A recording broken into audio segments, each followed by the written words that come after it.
नमस्कार दोस्तों, पीसीएस गुरुजी में आपका स्वागत है।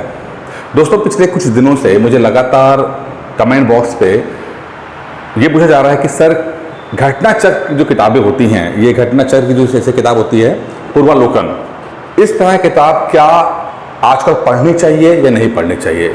क्या इसमें से सवाल आते हैं या नहीं आते हैं? दोस्तों, इसका जवाब जानने के लिए थोड़ा सा एक दो बातों का पता होना बहुत जरूरी है। बड़ा इंटरेस्टिंग फेज चल रहा है इस समय यूपी पीसीएस का, तो थोड़ा सा जानना जरूरी है कि क्या किया जाए और किस तरह तैयारी की जाए।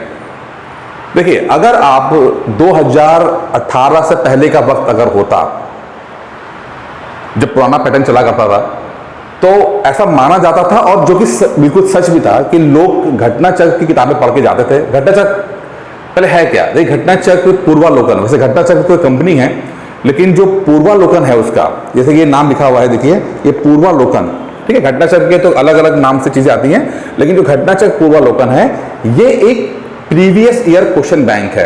यानी पिछले 25 से 30 सालों में IAS, UP PCS, BPSC, Madhya Pradesh, ऐसे जगह पर जो सवाल पूछे गए हैं उनको कंपाइल किया गया है चैप्टर वाइज, साथ में कुछ एक्सप्लेनेशन भी जोड़ा गया है।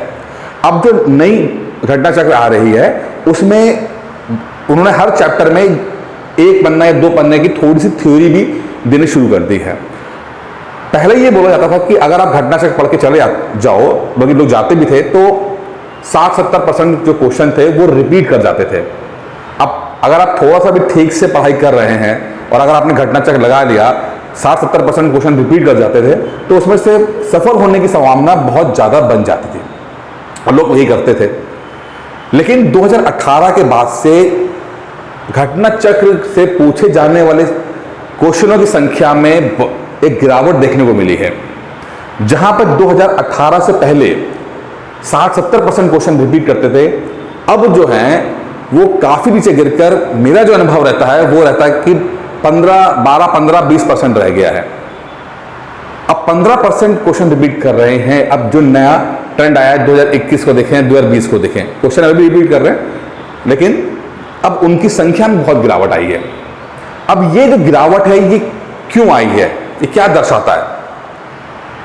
देखिए, पहले आईएएस का जब हम बात करते हैं, यूपीएससी की बात करते हैं, वहां पे एक ट्रेंड देखने को मिलता था कि अचानक से कोई जो कोचिंग है उसका स्टडी मटेरियल काफी ज्यादा पॉपुलर हो जाता था। जैसे कि अगर हम बात करते हैं यूपीएससी की, तो यूपीएससी में हम बात करेंगे, जैसे एक जमाना था जब वाजीराम रवि का जो मटेरियल था काफी ज्यादा पॉपुलर हुआ करता था। यूपीएससी में ये देखा है कि जब कोई चीज बहुत पॉपुलर होती है, तो एक वक्त के बाद ऐसा माना जाता है, कैसे अफवाह है, कोई रिटर्न में प्रूफ नहीं है, लेकिन ऐसा माना जाता है कि कमीशन जो है वो इस बात पर ध्यान देता है कि वाजीराम रवि से कोई सवाल ना फंसे। मतलब उस समय की जो नंबर 1 कोचिंग थी, जिससे बहुत ज्यादा था, तो वो कॉन्शियसली ध्यान से क्वेश्चन बनाते थे। कहते थे कि वो पूरा मटेरियल जो है, जो मार्केट में अवेलेबल होता था उस कोचिंग का, वो मंगा लेते थे और क्वेश्चन इस तरह से फ्रेम करते थे कि उस कोचिंग से ना फंसे, ऐसा कहा जाता है, यह अफवाह को मान। लेकिन देखा गया है कि जब कोई कोचिंग बहुत सक्सेसफुल हो जाती है, तो कमीशन के टारगेट पे आ जाती है और वो ध्यान देते हैं, कॉन्शियसली एफर्ट करते हैं कि क्वेश्चन उनके मटेरियल से ना फंसे। यही हालत है कि वाजीराम रवि के एक समय तक तो बहुत पॉपुलर रही, उसके बाद अब बहुत कुछ नहीं फंसता है वाजीराम रवि से, और ये वाजीराम रवि डिक्लाइन किया। नो डाउट अभी भी बहुत पॉपुलर है, बट अब वो बात नहीं है जो पहले हुआ करती थी। सेम चीज जो हुई है वो विजन आईएएस में भी रही है। विजन आईएएस का देखिए 2014-15 तक बहुत पीक पे गया, लेकिन विजन आईएएस का अब देख रहे हैं कि वहां पर भी अब सवाल ज्यादा नहीं फंस रहे हैं। तो ऐसा माना जा सकता है कि विजन आईएएस भी जो है वो टारगेट पे आ गया यूपीएससी की, और उन्होंने भी जो मटेरियल डिजाइन किया वो इस बात पे ध्यान रखेगी विजन आईएएस से ना बचे, क्योंकि विजन आईएएस का विजन जो 365 है बहुत पॉपुलर रहा है। दृष्टि का भी यही कुछ ऐसा मानना रहा, सही कारण है कि बहुत, चाहे हम कितना भी प्रचार कर रहे हैं, लेकिन सच्चाई तो यह है कि हिंदी मीडियम से लोग सक्सेसफुल नहीं हो रहे हैं, तो कुछ तो ऐसा हो रहा है जो टारगेट किया जा रहा है। पहले ये सिर्फ यूपीएससी में होता था टारगेट करना, अब मुझे लगता है, जो मेरा पर्सनल अनुभव रहा है, कि अब ये यूपी पीसीएस में भी हो रहा है। और इसके दो एग्जाम्पल्स हैं। पहला एग्जाम्पल है घटना चक्र का। जिस तरह से रिपीट क्वेश्चंस की मात्रा कम हुई है, वो ये शो कर रही है कि घटना चक्र को टारगेट किया जाए, इसकी पॉपुलैरिटी को कम किया जाए। अब ये क्यों किया जाता है? ये इसलिए किया जाता है कि हमेशा से कमीशन जो है वो इस बात पे ध्यान देता है कि इक्वल प्लेइंग फील्ड मिले। इक्वल प्लेइंग फील्ड का मतलब है कि ऐसा ना हो कि कुछ लोग जिनके पास संसाधन ज्यादा है उनको तो सहूलियत मिल रही है, लेकिन जिनके पास संसाधन नहीं है वो चीज अचीव ना कर पाए, या जो पूरा एग्जाम है वो कुछ लोगों के हाथ में ही कठपुतली बन के रह जाए। इसीलिए वो लगातार इस तरह की चीजें करते रहते हैं। घटना चक्र ने पीसीएस को लेकर एक छत्रराज चलाया। अगर हम यूपी पीसीएस की बात करते हैं तो घटना चक्र की किताबें बाइबल मानी जाती हैं। इस तरह से ये कहा जाता है इस टर्म में कि अगर आप पीसीएस तैयारी कर रहे हो तो घटना चक्र पढ़ना ही पड़ेगा। लेकिन अब देखा गया है कि वहां से क्वेश्चंस काफी कम आना शुरू हो गए, तो मुझे लग रहा है कि टारगेटिंग की गई है। दूसरा उदाहरण ये रहता है कि परीक्षा मंथन की बात करते हैं। देखिए 2015-16 में मैंने पीसीएस का इंटरव्यू दिया और मैंने पर्सनली अपने जब चैनल 17 में स्टार्ट किया तो मैंने रेकमेंड किया कि परीक्षा मंथन को आप पढ़ो। आप पुराने वीडियोस में देखेंगे मैंने बार बार कहा कि परीक्षा मंथन बहुत अच्छी है, और ये मैं कह सकता हूं कि जब से मैंने रेकमेंड करना शुरू किया मैंने देखा कि मार्केट में परीक्षा मंथन की पॉपुलैरिटी बहुत बड़ी है। नो डाउट की किताबें बहुत अच्छी हैं, लेकिन मैंने भी पर्सनली बहुत रेकमेंड किया उसका।